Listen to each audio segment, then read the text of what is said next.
the hospital, and they had no idea that he was in the hospital. I went to Mountain View Wow. Hospital to visit this kid. Yeah. They didn't have on record, so I walked out and go, "What hospital are you in?" He goes, "I'm in Mountain View." I go, "Well, there's no record of you." I said, "Are you witness protection?" So the kid goes, "What does that mean?" I said, "Forget it. Come back and wake up." So I go back and visit the kid. Great kid. So, anyways, Well, buddy, take us hey, away a lot. because the drama that is the Raiders just hit another shitstorm today. You wanna enlighten everybody? I got to tell you, another podcast came out and said, "Hey, Gruden killed the deal where Tom Brady and Gronk could have come to the Raiders." So I'm just going to go to you first. What was your first reaction? Were you angry? You feel okay? That's fine. What was your thought? I thought it was bullshit until I saw it on Gronkcast and I saw Dana White and Gronk's brothers and Michael Lee just trying to mediate from ESPN. But you got six drunk guys talking, and then it came out that Gronk verified it. Here we go. The phone always rings when we do this thing. People knock Yeah, on the door and the phone rings when I it was Gronk. It was Gronk calling. Gronk. Gronk verifies it, and then Davis comes out and says, "Well, Dana, some things should be left unsaid." So every single pundit that we look up to or watch in the morning started their shows out with it. And I'm just going to say what they said because I kind of agree. It makes Davis look like an idiot, and I love the guy. It makes the Raiders look like idiots. I love Derek Carr. He's my favorite quarterback. I've watched every play. Got a chance to pull the trigger for Tom Brady. It doesn't cost you that much. You go get him. Brady was looking for houses. That's the whole thing. Then Brady Yeah. kind of verified it. So when he said that they're gonna not taking me over that motherfucker, I guess it was Derek Carr. Yeah. So do you think that it was just a podcast trying to get some extra views and really kind of get it going, the Gronkcast? Was it that, or do you think people, especially people in Raider Nation, are going to be really upset with this? I mean, Brady then went on to win a Super Bowl with the Buccaneers. Would he have done that? You think? And I know this is hypothetical, but I'm going to ask you, since you're the Raider expert. Do you think he would have won a Super Bowl here with the Raiders? Well, they won 8-8 that year, and I have to think that the best quarterback of all time. You need a couple more wins when you're in the playoffs. So once you get in the playoffs, you got Tom Brady as your quarterback. Anything could happen. So I'm just a little miffed because I just think that I used to cover the Raiders for AOL, and John Groom was a great guy in his first stint from 1998 through 2001. When he got hired by the Raiders again, I knew there was an ego.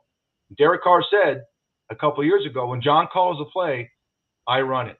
And I think that Gruden killed the deal for one reason. He has to have complete power. Because on a 2nd and 9, when Brady walks that line of scrimmage and Gruden calls a running play to Josh Jacobs, Brady might see something different and audibilize out of it, and Gruden needs total control. Why Gruden nixed that deal? Is it that? Or is the fact that he has to be the top dog? He's the face of the organization. When Tom Brady comes to your team, he's the face of your organization, not your coach, not your wide receiver. He's the guy. He's not asking for it. He's humble in his own mind. I'm just upset because we've had 2 winning seasons in 20 years, and I think if Brady came here, I think it would have started the process of winning earlier. And I love Derek Carr and what he's done.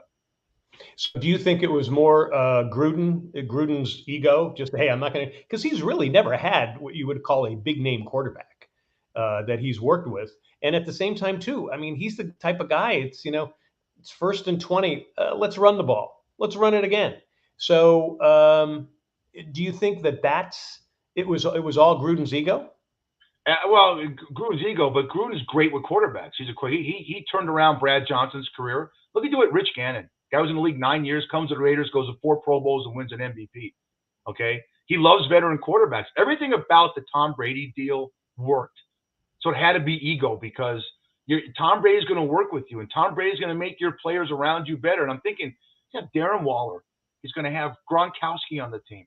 His slot receiver, that's Julian Edelman's name is Hunter Renfro. You got Nelson Aguilar, who had 1,000 yards of Carr that year, and a young Henry Ruggs, who was a top rookie picked in the draft. I got to think that offense would have been just as dynamic or more dynamic than it would be with Derek Carr. It's just the what ifs, and I don't know how you blow that deal. So and it wasn't Davis. It was Gruden that nixed the deal.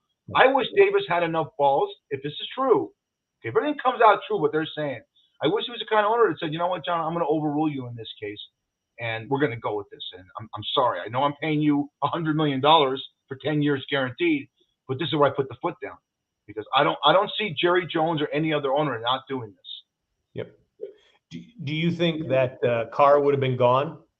Oh yeah, that they would have had to trade him? Absolutely. You can, and Carr at that time came up a great 2019. He's a young guy. He's 28 at the time. You're going to get a 1 or a 2 for him. So you're going to get a great draft pick for a guy. Yeah. There would have been inquiries about Derek Carr. No, Derek Carr wouldn't have stayed. He's too good of a quarterback, but it didn't happen. And we move on. I'm excited about the Raiders' chances this year with Derek Carr and Tom Brady's quarterback guru as a coach, Josh McDaniels. Yeah. All right, folks. Great to have you here. Questions or comments, drop in the chat box. If you're not watching us live, you can email us at dailyfish1@gmail.com. We are Daily Fish. Coming to you from Vegas and Myrtle Beach, we hit issues. You are talking about sports, entertainment, politics, everything in between. Controversial, yes. Informed, oh yeah. No woke, no extreme, no Karens, no social justice cops. We let the threes fly and we aim for the third deck. It's a bumpy, fun ride. We are live on Facebook at daily.fish.5 on Mondays, 6 p.m. Eastern, 3 p.m. Pacific. Watch us also on Facebook at Myrtle Beach Golf Channel, Myrtle Beach Grand Strand Life. You can check out Daily Fish on YouTube and Wingding. There he is. Wingding TV. We're also on Hey Vegas TV. That's at heyvegastv.com. Listen to us on Spotify, Apple, iHeart, Stitcher, and Amazon, and use all those channels to hear our interview chats with our special guests throughout the week. All right, so you threw up Tom Brady there. Was that a mistake, or did you want to do that? No, I want to see what he looked like if he lived there, because now some of the buffets are open up right now. I think the TB12 goes away, so I think he's happy that he stayed in Tampa. But it worked out for everyone. Yeah. And again, it's not an indictment on Derek Carr. I'm getting texts right now. Well, I'm not dogging Derek Carr. No, you have a chance to get the best quarterback who's playing like he did when he's 25. You go get him. So. Yeah, absolutely. All right, hey, football coming up. In Ireland, college football season is kicking off, lad. What do you think about that? Well, I think there's going to be a lot of Irishmen doing this. There's 100,000 in Dublin. It's great. John, you're Irish, okay? Your Irish heritage. Look, you everything about you is Irish. If God forbid you punctured your finger, green blood comes out. Not Vulcan blood, but green blood, because you're Irish. And they're playing. Northwestern is playing Nebraska. I'm just a little miffed. I want to ask you, how does a Notre Dame Fighting Irish not be playing in the first game ever in Ireland for an American football game, college football-wise? How the Notre Dame Fighting Irish not playing in Ireland? Well, the reason why is because Ohio State paid a lot of money to get them to open up in Columbus, Ohio, and that's what's going to happen. And it reminds me of a joke. I just want to tell you this great Irish joke. So Michael goes into the confessional. He says, "Bless me, Father, for I have sinned. I've committed the sin of adultery 2 times." And the father goes, "So, Michael, is that you?" He goes, "Yes, it is, Father." He goes, "So was it with Mrs. McGillicuddy?" He says, "No, Father, it wasn't." He says, "Was it with Mrs. Brown?" "No, Father, it wasn't." "And does it matter who it's with as long as I'm confessing my sins?" And the priest says, "No, you're right, Father." He says, "You're right." He says, "I absolve you. You get 3 Our Fathers and 2 Hail Marys for your penance." Michael walks out. He runs into Patrick. Patrick says, "So what did Father give you as far as for the 2 sins of adultery?" He says, "He gave me 3 Our Fathers, 2 Hail Marys, and 2 great tips." See you later, guys. Nice knowing you. Tell you what, I'm proud of you. That delivery and your accent was great. It's cute. Love it. I love the fact. Hey, John, college football is back. We got.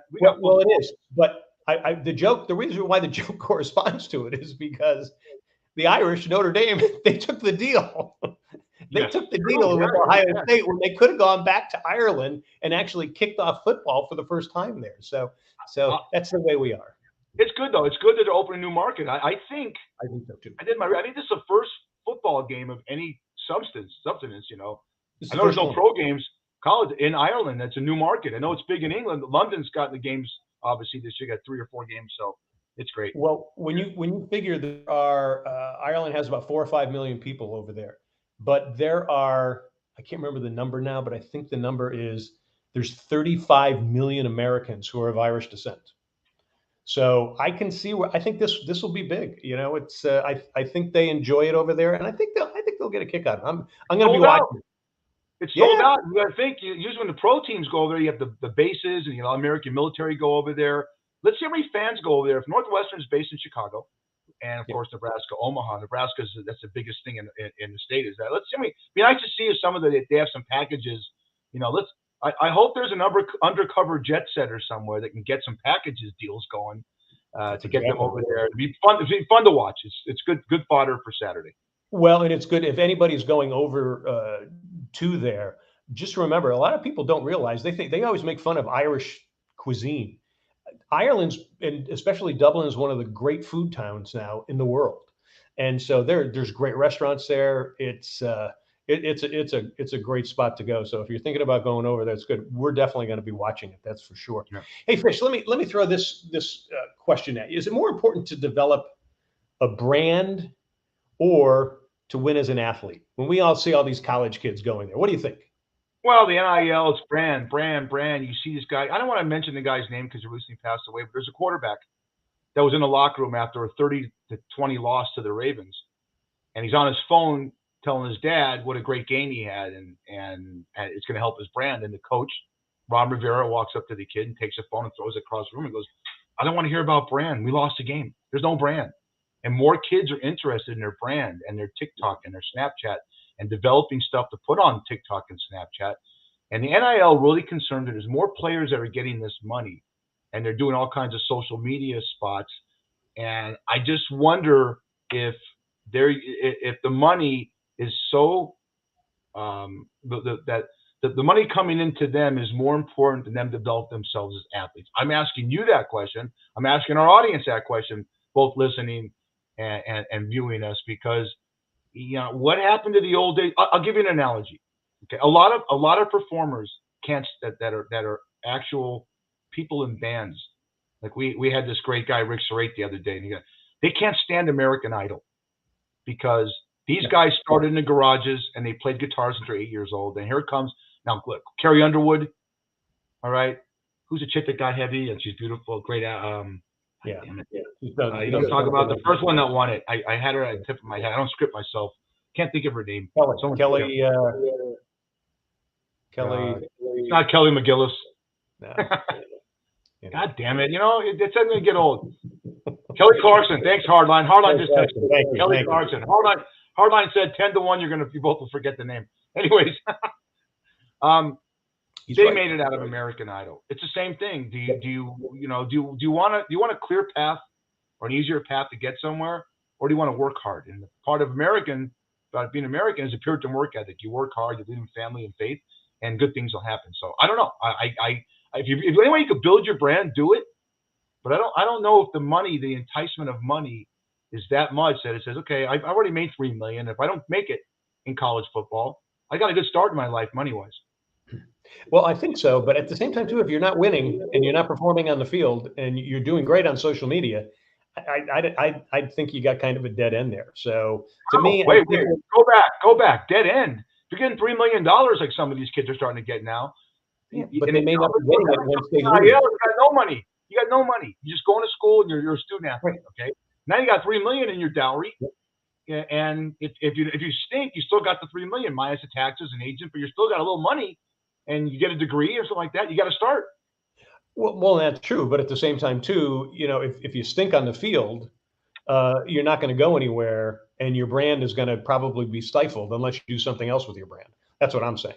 So I agree with you. I just think it's all about being on the field and getting the game going, getting your game going to be the athlete, and you want to win the national championship, and if that's not important to you, well, then it's going to come out.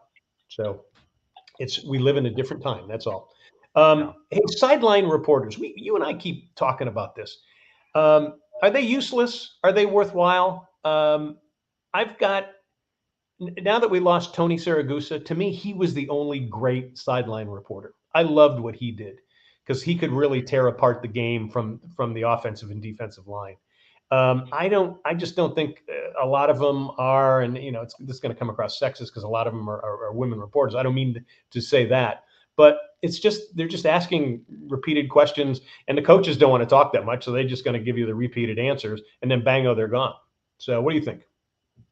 A sideline reporter's main job for me, and you talk about great ones. You got Evan Washburn, you got Tracy Hardline, give me the name, Wilson on CBS, and of course Aaron Andrews. and Pam Oliver on Fox, and you got there's some great sideline reporters. And it started out with Jim Lampley at ABC with Keith Jackson. That's how he got his start as a sideline reporter. Their main job for me is when an injury happens, get me the update. Why they're useless to me sometimes. If the Steelers are down 21-0 in a game a couple years ago. I'm not mentioning a name because I don't want to, I don't want to embarrass anybody. The sideline reporter said, "Hey, coach, you're down 21-0. What do you have to do in the second half to come back?" And Tomlin had enough class, but gave the person a look like, "Well, I don't. You're getting paid a lot of. Give me the injury if it's an NFL game or a college game, and you're watching the Giants challenge your team out. If a guy goes down, I want that immediately. That's your job. You're by the tent. Get to someone on the sideline and get the report for injuries. That's all I care. Other than that, you're useless to me." Yep. Okay, I hear you. All right, you got any memes for me? Well, yeah, I got some names for you, but I'm gonna get some stadium names that are driving me crazy too. Okay, check this out. You're gonna you're gonna love this. So we go back to when we were younger and nowadays. Okay, and for our listening audience, this is what PE teachers look like now, and we did when John and I were kids. Okay, now the one now looks like a model, and the one back in the day looks like a fat Ric Flair with curly hair and sunglasses you wore in 1952, and he's got more chins than a phone book from another country. I mean, it's amazing. And it's true. I mean, look at this. Look at this guy. Please get. If you're listening, get to our viewing site. And it's true. That's what female PE teachers looked like back then. You know. And nowadays, you know, you better put a chastity belt in your 15-year-old. I'm telling you right now. The segue out of that. So the Chiefs found that, you know, the Raider fans like to really harass the Chiefs and trash talk, right? Well, they found they had a cheerleading contest, right? And they found their head cheerleader, and check her out. She won. Look at this one. Very decent looking young lady. You know, she's got a great, nice looking face. She's got the shag haircut, nice glasses. But there's a package where where there should be flatness. There's a package. So it's good to know that the Chiefs are into trends, you know, to the LGBTQ. We are too. No, go get them. God bless her, or him, or whatever it is. All right, cool. All right. Those are some memes. All right, Fish, you got to tell me what you're binging on, because to be honest, I'm not binging on anything. I've just been watching sports as much as I can. So you handle the binge this week. Never Have I on Netflix. Imagine a family from India moves to Southern California to Sherman Oaks. It's a Hindu culture meets Fast Times at Ridgemont High. And it's a cute story about a family from India, the mother, the father, the young daughter, and they go to Sherman Oaks High School, which there's no Sherman Oaks High School, but it's an elitist high school. And the characters that are there, and there's a stoner, and there's a good-looking guy and her friends, and John McEnroe does the narration. You know, really? Yeah, John McEnroe, and he plays himself, because he was on narrating this thing. It's campy in some moments. I think it's brilliant. Wow. All right, that is our binge. Hopefully I have something next week. I've been too busy watching sports. All right, now it is time for our Schmuck of the Week. Who's been schmucky this week, Fish? Actually, Harlan just came in and said that PE teacher is Dusty Rhodes. That's Dusty Rhodes. Dusty Rhodes. That's a wrestler. Wow. Maybe that was my PE teacher. Okay, the Schmuck of the Week is this. Okay, now look. We get political on the show, but at least if you're gonna do politics, at least know the name of the person that you're gonna vote for. Trump. Look at these guys. That's at a convention. I mean, wow. You know, and Trump came up to them and signed that. Kind of did their shirts. Nice way of putting it. Gotta have fun with this, guys. All righty. So our spelling bee gets the Schmuck of the Week. Who's got swag? Who are we toasting? Okay. You know, everyone knows this. So I'm going to show the video again, because this is John pointed this out to me. This is the ultimate sign. It's a minute and 20 seconds. This is the ultimate sign of passion and empathy and sportsmanship at a Little League World Series game. Watch this. If you haven't seen it, you're going to see it again. Oh my gosh. That's awesome.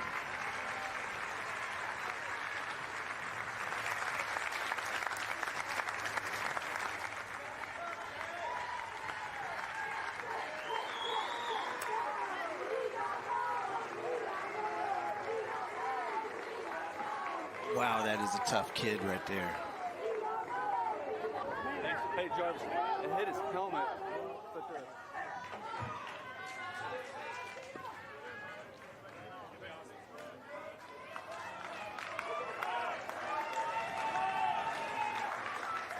So this is really cool because as a pitcher, Bubs looks shaken up right now because of what he did. And look at Zay Jarvis. This is such great sportsmanship. He wants him to know that it's okay, that he'll be fine. Hey, bro. Look at me. Look at me. You're all right. Amazing. You're all right. One of the great examples of it, of sportsmanship, the way it is, caring, concern. And it's so important that we have that at this time, because as a nation, we're so polarized and we're trying to take apart somebody who's not like us. So those kids and watching the Little League World Series in so many ways has been the epitome of what we should be doing in the United States. So that was a great well put. And that's, you know what, that's what Daly's binge watching. Every day we talk about baseball, which is John's favorite sport besides golf, and he's binge watching, which is actually the greatest 30 days of August. The Little League World Series. I have one more swag. I have to show this. I'm going to get a lot of, this is me doing this. Do not take this out on John Daly or John Hardison. I got to figure out where these girls went to class, because, I'm just going to show it to you. The listeners are going to have to take the moment of silence and then go on. You get to view us and look at how handsome John Daly and John Hardison are. What are these girls doing and what class is this? And when we bring Hardison on, I want him to name me the class this is. Wow. I don't know. It's got to be. I got that off Twitter, and the original thing was Trey Lance throws a touchdown pass for the 49ers, and here's their fans. I mean, I think it's a culinary play. It's a culinary play. I want to come back in my next life as a banana, and that's all I'm going to say. Look at Daly sweating. You know, John, if you see a peach, you know what that is. You know what a banana is. Yeah. Now I know. All right. That's our swag. Those girls are all swag. I love you. Yeah, I don't know what you're doing. I can only insinuate. Look, John. Oh, hard right. We need you. Now we got our drink of the week. What are we going to be sipping? Before we do, though, Fish, let's bring in our man in Hardline, John Hardison, to toast with us. Hardline, welcome. Got your drink with you, pal? I got my drink with you. Fish, you okay? You need a cold shower real quick? No. You know, I saw that and I said, how can I incorporate this and keep a PG-13 audience? And I can't. But it was great. And you know what? Let everyone's imagination do what they have to do. I will tell you this. It's hot. It's hot in Carolina. We're having a brutal summer here. So what Chuck's Tavern does, where I'm there, and John will tease that in a minute, we have a great drink menu that really accentuates the summer months of June, July, and August, which we call the 90 Days of Hell, Daily. You lived here, all right? A rum runner.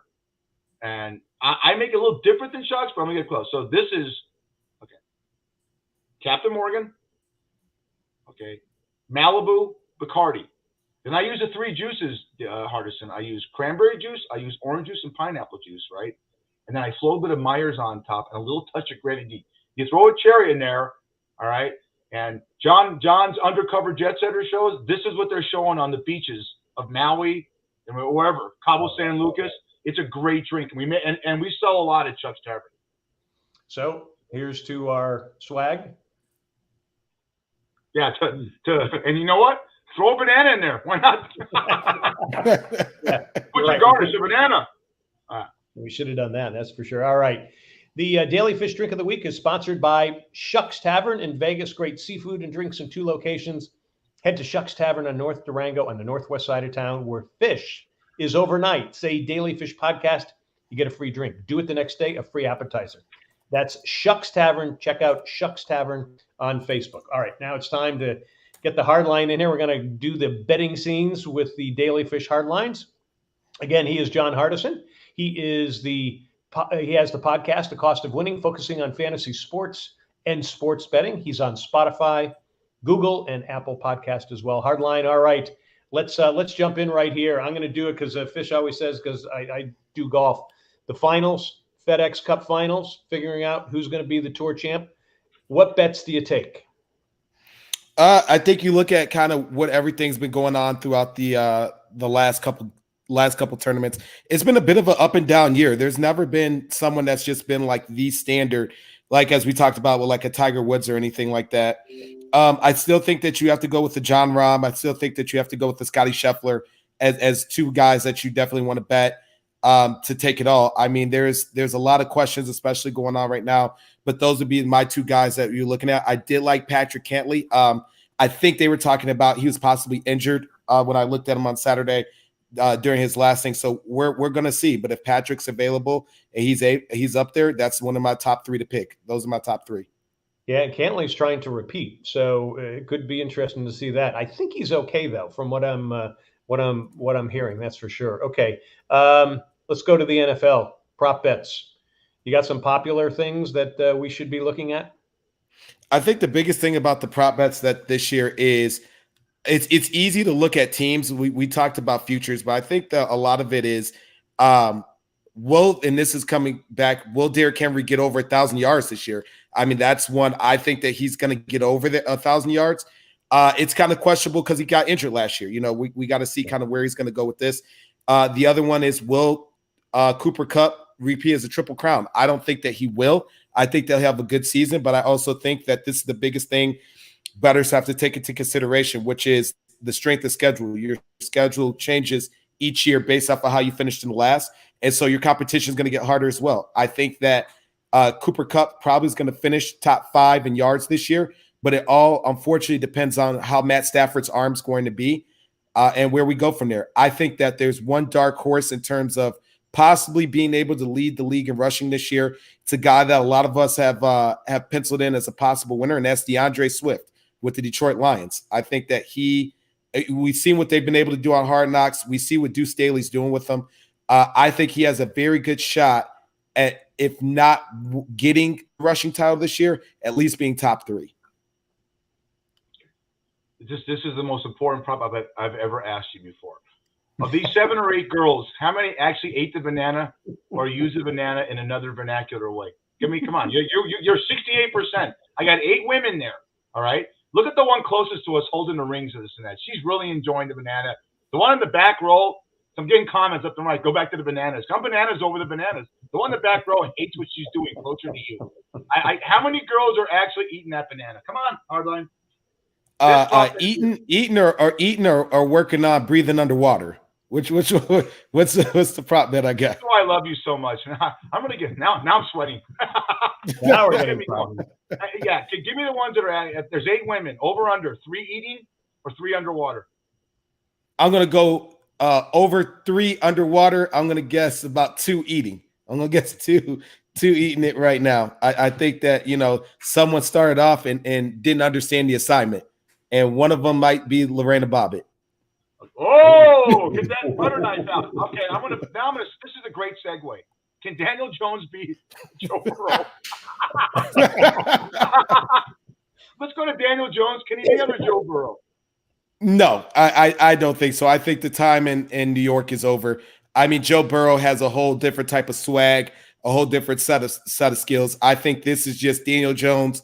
I don't think should have been a top 10 pick. I don't think he even should have been even at 6. I think that he was a guy that got passed because of certain name recognitions, the Mannings giving their blessing and saying that this is the guy, but there's nothing that Daniel Jones has shown me that he's a franchise quarterback. I mean, look, they crucified Eli Manning, and that man won him 2 Super Bowls. There's nothing that Daniel Jones has shown me that's even close to Eli Manning.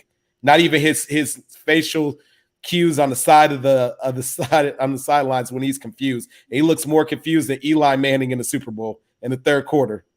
I disagree with you.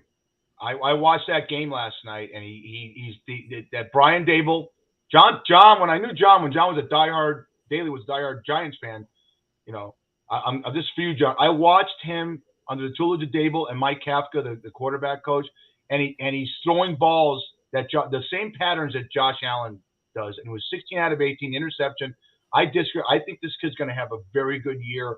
Does his receivers over and under on the Giants? Does Kenny Galladay or Kadarius Toney get 1,000 yards, or does Saquon Barkley get 1,000 yards? This is for Dave Pinotti and our Giants. We have a big Giants fans audience out there, partisan. Be nice.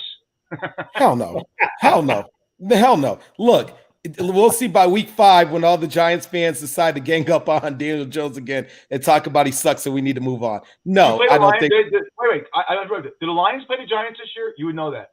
I don't think that we I don't play think him so. this year. I know we play the Commanders. I don't think we play the Giants, but no, I don't. I mean, look, we had Kenny Galladay in Detroit and we shipped him to New York.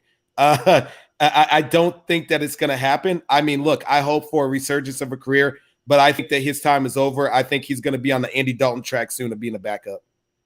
I agree with you. As much as I like him, I just don't think he has the presence. I think this year they're giving him a chance to prove himself. And if he doesn't do it this year, then I think he's probably in the way out.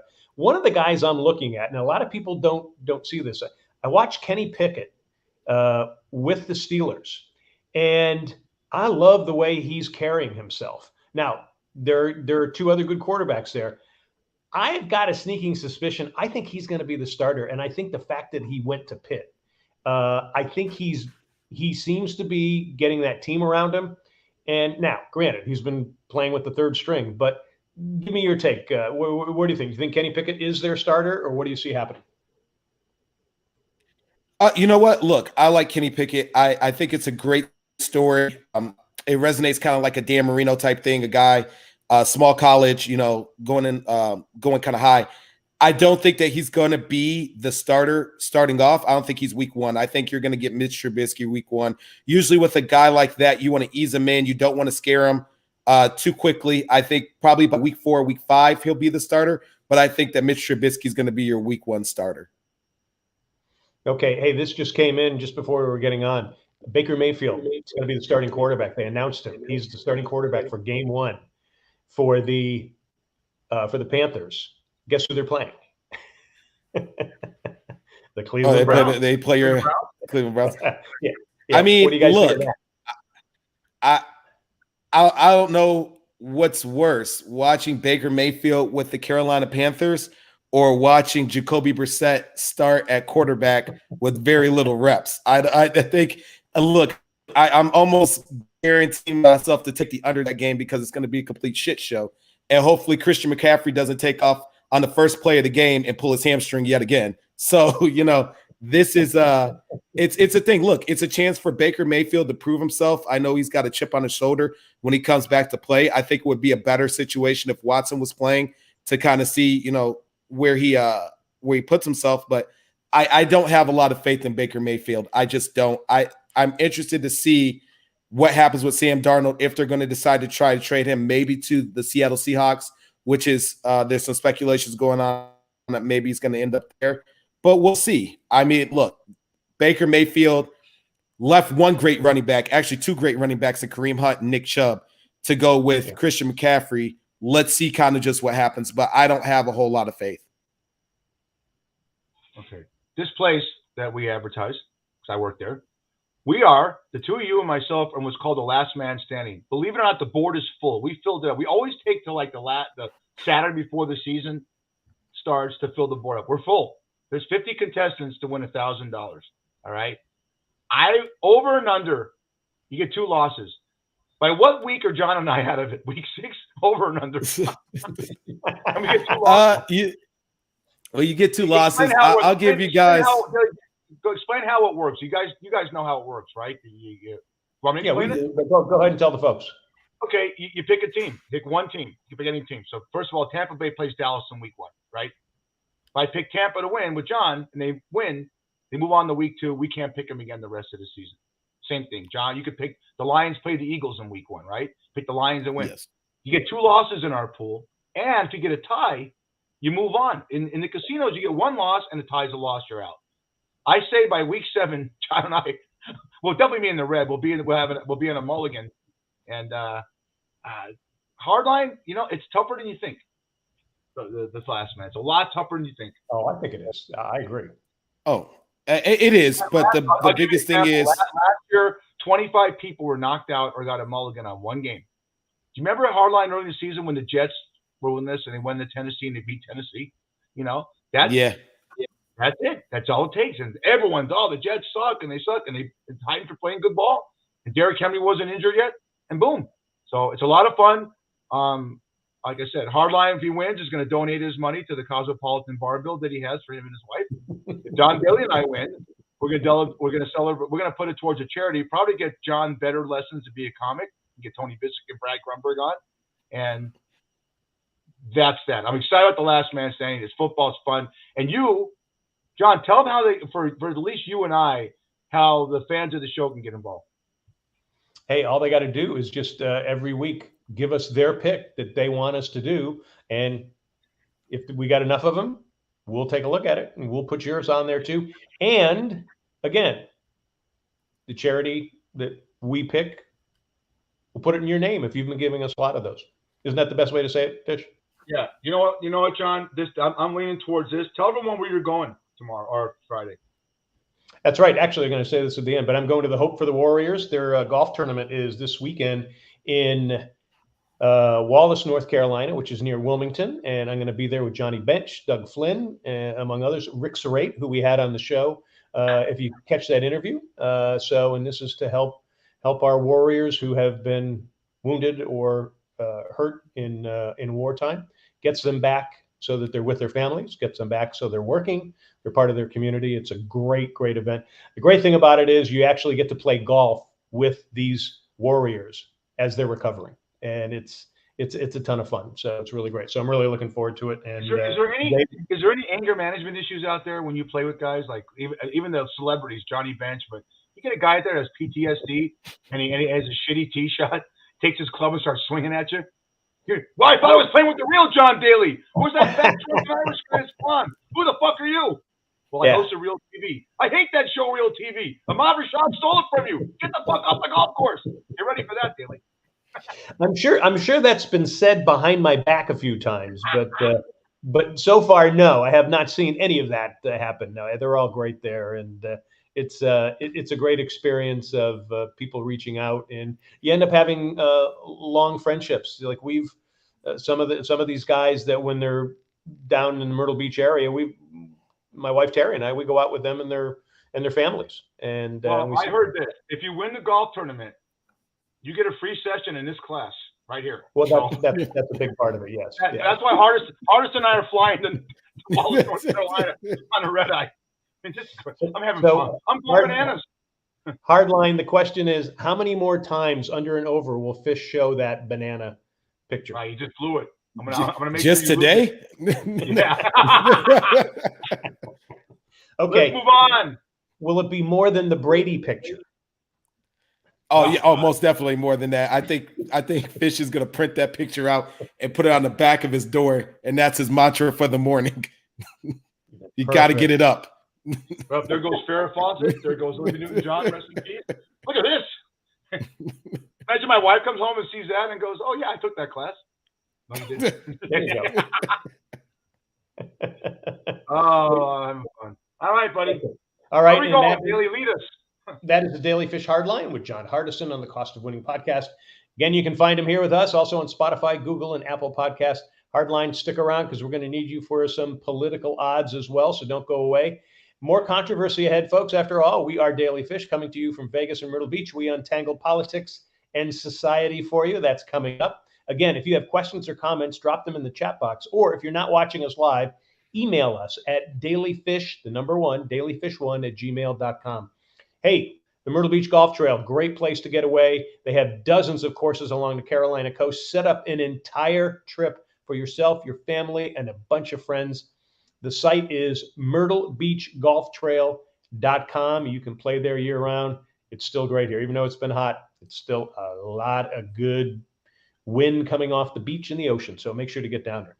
All right, don't forget our interview shows during the week. Make sure to check them out on Facebook at daily.fish.5, also on Myrtle Beach Golf Channel, Grand Strand Life, YouTube, Winding TV, and Hey Vegas TV. You can also listen to us on Spotify, Apple, iHeart, Stitcher, and Amazon. All right, time now. We're going to dive into some societal stuff, some political ideas, some stuff like this, just kind of ratchet things up a little bit. So, Fish, you want to jump into some odds here. You want Hardline to become kind of a Kornacki like they have him on MSNBC. What do you think we should hit him with first? Well, the guy on Crossfire, I can't think of the name with the glasses. John Hardison, I got you live today. Donald Trump, 8-1. What do you think? 2024 election. Give it to me. I'm taking it. I'm taking it. I think that people love that man. I think that, I see the flags. I see the pickup trucks. It's coming. The energy is live. I think that that's their guy coming through. And if he decides that, you know what, maybe he's got something else going on. Maybe he's got some more porn stars that he wants to take out. Then we're going to go ahead with DeSantis. All right. Ron DeSantis, you said it. Bullet fire, bullet fire, bullet fire. Ron DeSantis, 25-1. John Hardison, give it to me. Would you bet it?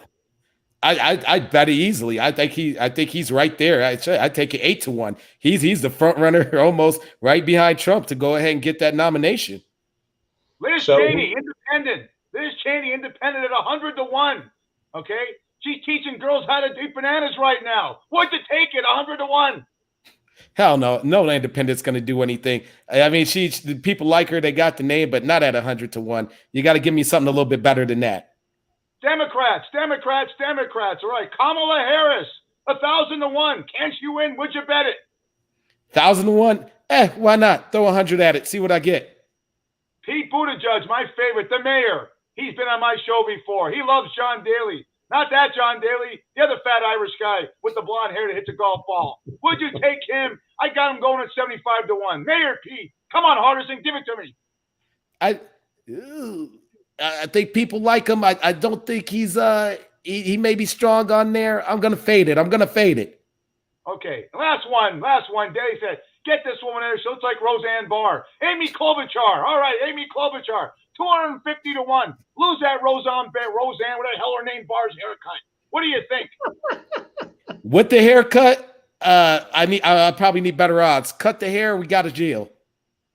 All right, that's John Hardison on our odds, folks. That's right. Bet this guy. He's our crossfire. 68% in the NFL on Daily Fish. Daily, what's our next subject? Well, I think, one of the things, and this is something I think we've got to pose to you since you're a bartender. Talk about the topics you cannot talk about or you should not talk about as a bartender when you're in a bar. Well, I want to equate this to sports and get a little bit more serious. Catch my breath for a second there. You don't talk politics, you don't talk religion in a bar. Number one way to start fights. The number one way. If someone brings it up, if you hear customers say, "Who'd you vote for? What do you think about Trump or the January 6th?" You squash it right away. And religion's even worse. I mean, I could really start some stuff. I want to ask Hardline this because I'm not a religious guy, John. Whatever my heritage was, I was never a church guy, never a temple guy. I have a problem with sports. I'm going to get some comments here.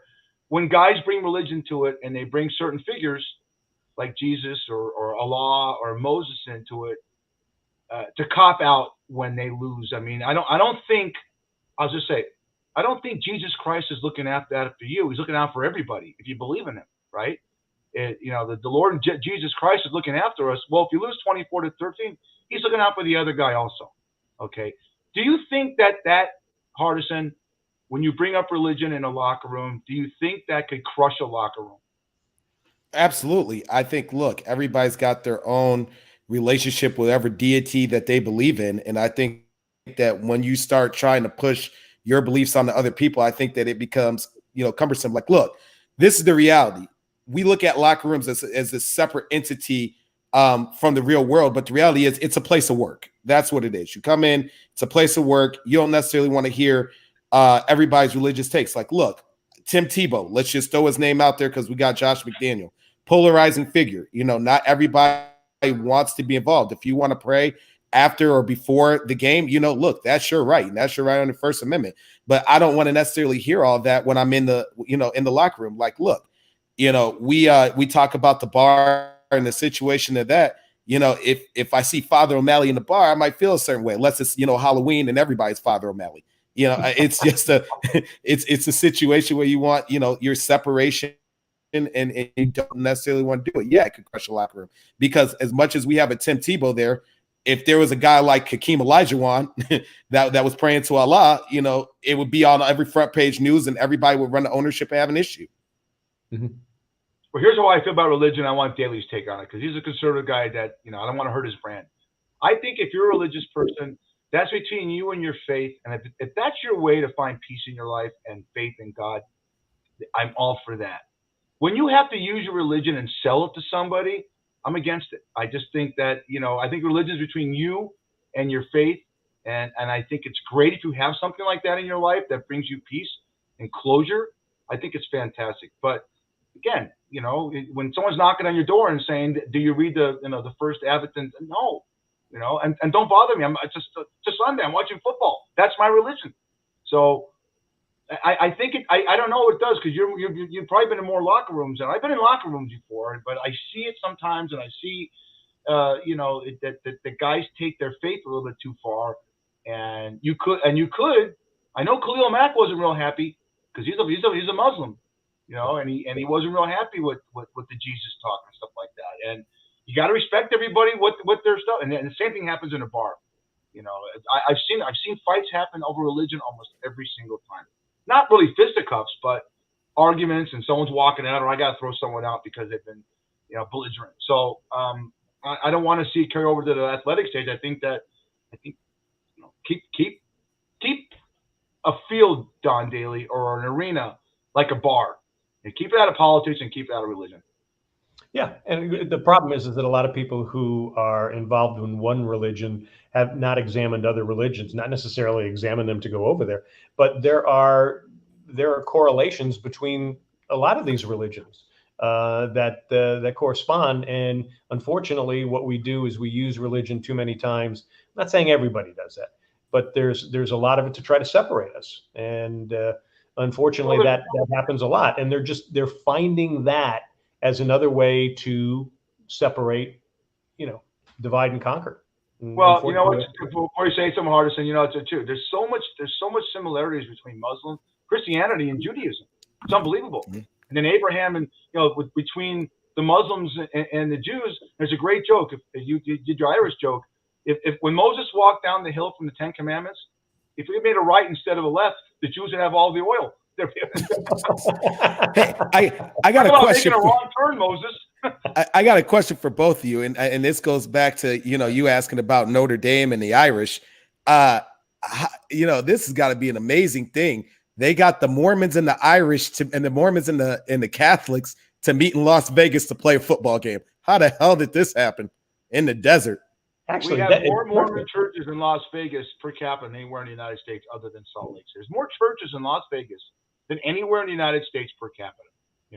Sin City, and they know why? So you could atone for your sins. There's churches everywhere.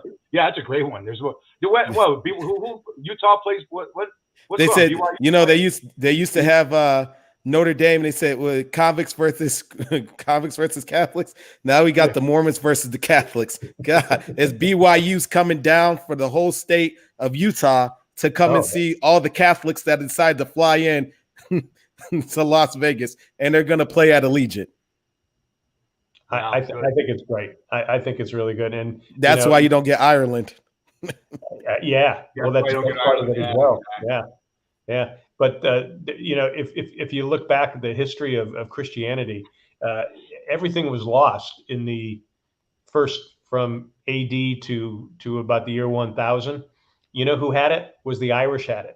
And the Irish were the ones that actually, after you got through the Dark Ages, it was the Irish that actually had all the stuff that Rome eventually took, and they got it. So the Irish were the ones that kept Western civilization and Christianity going. So just remember that. All righty, cool. Hey, let's talk. I want to talk about something else, because you guys are out in the midst of it.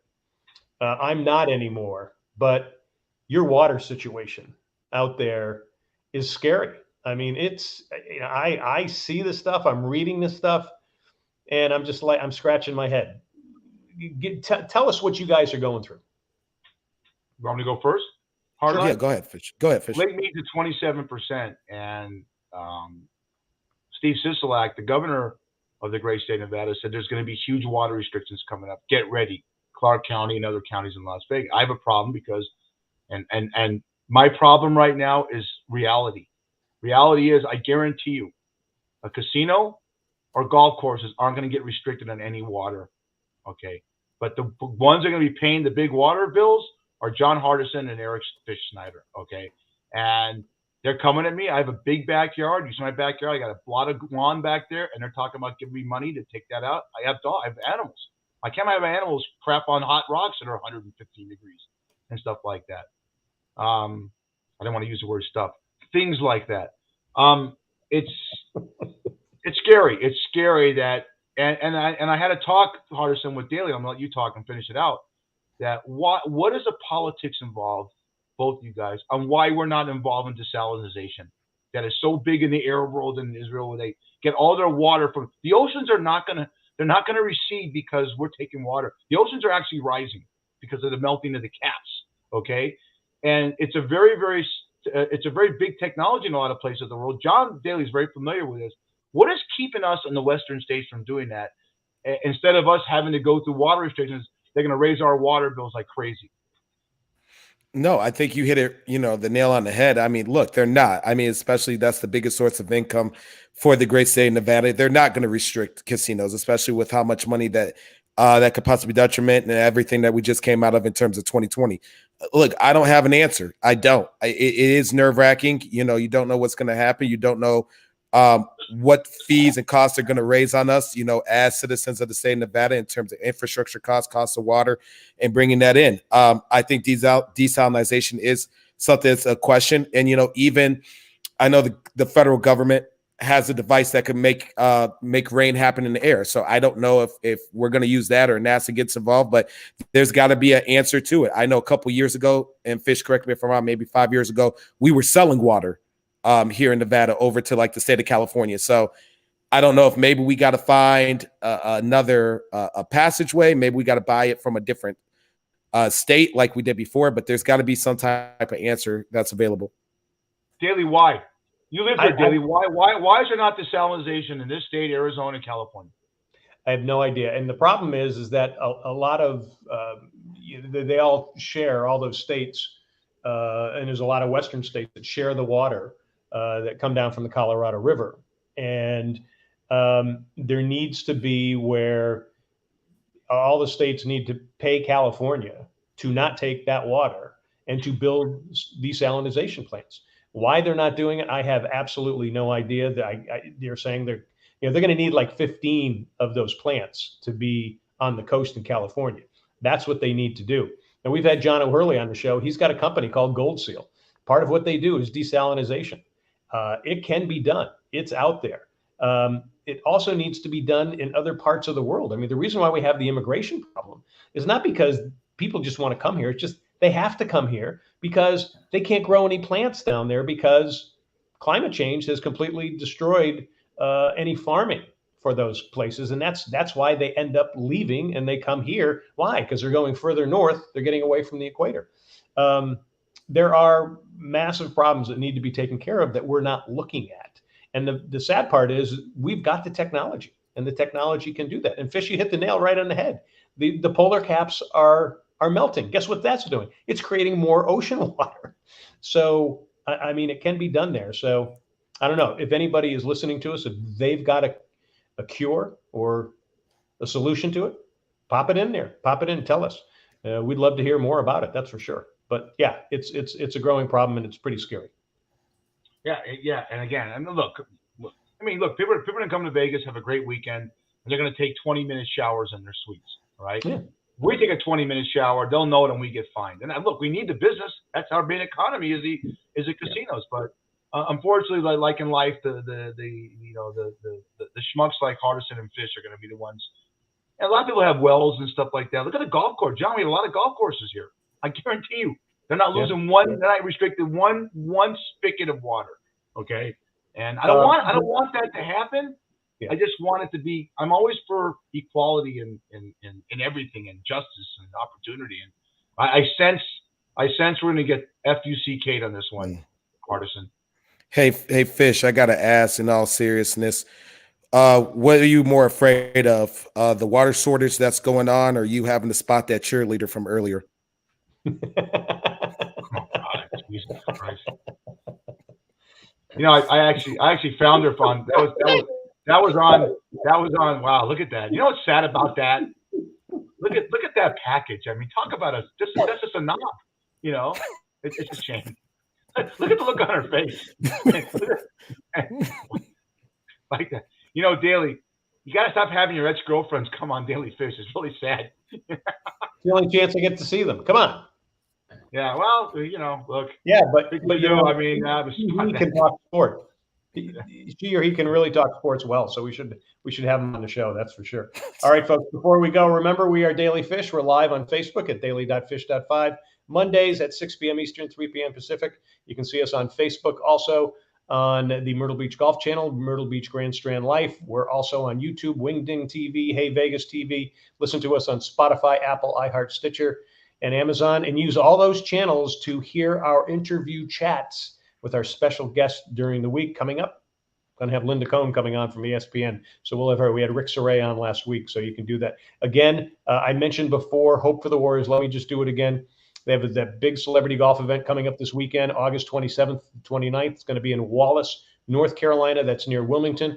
We will be there with Hall of Famer Johnny Bench, Doug Flynn, and again, rock star Rick Saray, who was on our interview show. Hope for the Warriors gets our wounded military warriors healthy and productive.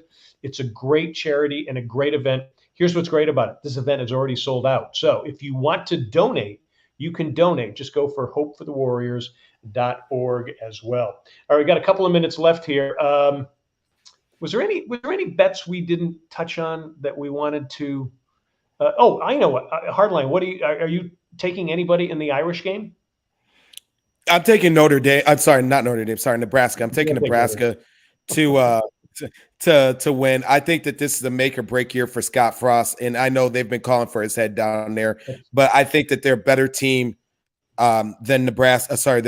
Not Nebraska. They're a better team than Northwestern, and I think that they get it done. I know they've had a lot of issues since they've joined the Big Ten. It hasn't been the way that they thought. I mean, now they were ahead of the time because, the Big 12 is not really probably going to be around anymore. So, kudos to them. But I think that Nebraska gets off on the right foot. And look, they were competitive in a lot of games last year. They weren't as bad as they have in previous years, but we'll see. But I'm taking Nebraska on the money line. I want your take, both of you. We have 2 minutes to talk about this. Here's a big story that broke today. All right. NBC, Fox, and CBS paid $7 billion to broadcast the Big Ten with the Big 12 when UCLA and SC go into there. And they knocked ESPN right out of that. ESPN wanted that deal. That's huge. They're going to have triple headers on Thursday and Saturday. The bidding, I think, for these super conferences, $7 billion. Not of them, billion. So when the SEC contract comes up in 2024, hardline, over under $7 billion, because that means Texas and Oklahoma going to that conference. I say it goes for $10 billion. You got Alabama, Georgia, Mississippi State, Mississippi, Auburn, Texas, Oklahoma. I'm missing some teams. Vanderbilt. Yeah, I mean, wow. I mean, what do you think? I think that goes $10 million because Alabama, Alabama is the epitome of college football. I would say it goes under 10, but it will be high, a little bit higher than 7, and that's because it's more regional than the Big Ten is. Meaning, if you look at what the Big Ten's done, they've now gone out west and put a lot of those Western teams, the USC and UCLA, and those viewerships and those diehard fans now back east, whereas the SEC is more just Southern. I still think it's going to be over 7, but I don't think it'll be 10. I think it's the same thing, 7. I'll tell you why. Because SC and UCLA are in LA. Northwestern is in Chicago. You have major markets in the Big Ten. The South is the South. I mean, you have, Georgia Tech is closer to Atlanta. That's the ACC. You're going to have Atlanta in that. I mean, there's no New Orleans. It's because Baton Rouge is LSU. Texas is Austin. Oklahoma is Norman. There's a lot of small cities, college towns. So it'll garnish that. You're right. It's more regional, but big cities are in the Big 12. All right, very true. Well, we got 30 seconds left. I think the big story is it's that ESPN's got financial troubles. And there's a lot of talk that ABC is going to sell ESPN to somebody. They're going to sell it off. So I would just stay and watch that because that's a big telling tale what's going on in the media. All right, guys, got about 30 seconds left. Great show. Good stuff. Did we do anything on bananas? Oh, I have no idea. I don't like them. I don't put a banana in my run runner, but I'll tell you this. I got to get out of here. I have a class to take. Yeah. Well, you know what? It's at the local Banana Republic store. Yeah. Well, one of the girls said the reason why she liked bananas is because they have a peel. All right. We'll see you.